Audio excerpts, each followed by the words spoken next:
The Grand Terminus in Stanhope is like a lot of train stations on the East Coast. Huge and imposing and kind of run down. Giant pillars support the roof several stories overhead, and huge arched windows let in a dusty gray light that makes the polished marble tile floor look slick, like something in a king's palace. You can tell that once upon a time, trains were a big honking deal.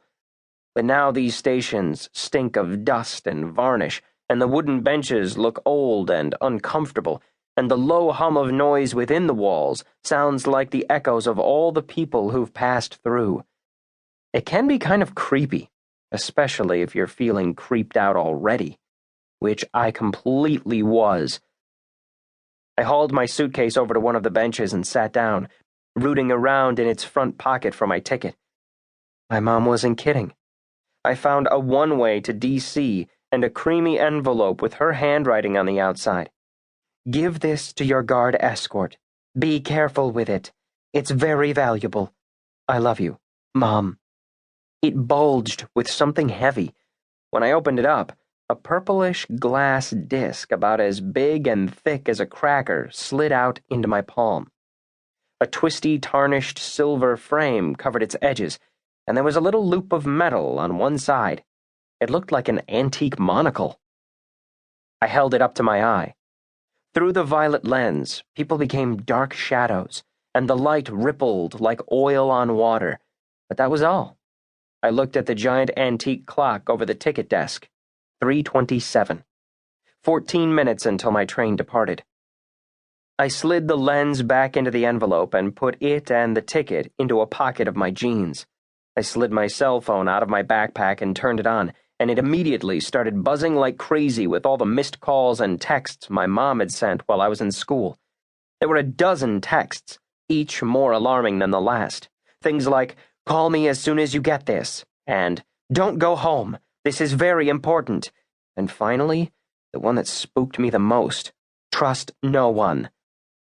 I was so freaked out by the messages that I almost missed the woman. Even across the vast waiting area, it was clear that she was staring straight at me. She was tall and blonde and looked like she worked in an office, prim and proper in a dark suit and a crisp white shirt and slick black loafers, what my mom always referred to as sensible shoes. There was something about her that made my flesh crawl, though it took me a moment to realize what it was. She never looked away. It was hard to tell from this distance, but I was pretty sure she never even blinked. Weird. As I stood up and pretended to look at the giant departure board high on the wall, she raised a cell phone to her ear. Of course she wasn't alone. Over by the long marble ticket counter, two men in identical blue suits started marching stiffly toward me. On the other side of the room, from the archway that led to the train platforms, two other blue suits appeared. Then a fifth guy came in off the street. The six of them casually closed in on my bench, as though they all just happened to be strolling in my direction. Panic squeezed my chest. My mom had trusted me to get on the train, and I couldn't even get out of the station waiting room. No way could I run past them to the train platforms, or make a break for the street, or even reach the guard at the far end of the ticket counter. "Sorry, Mom," I whispered. The five guys stopped about 20 feet away, forming a loose semicircle and closing off any hope of escape. The blonde woman, who was clearly the boss, walked straight toward me. "Evelyn Ronan Truelove," she said. "There is nowhere to run." But she was wrong. I turned and sprinted for the only place she couldn't follow. I wrestled my suitcase through the door of the men's room. It looked mostly empty.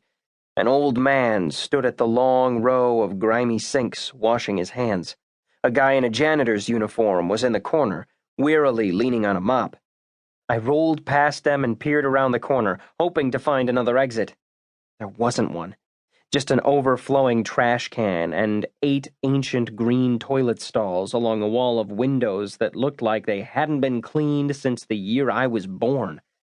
All of the stalls were in use. Or almost all.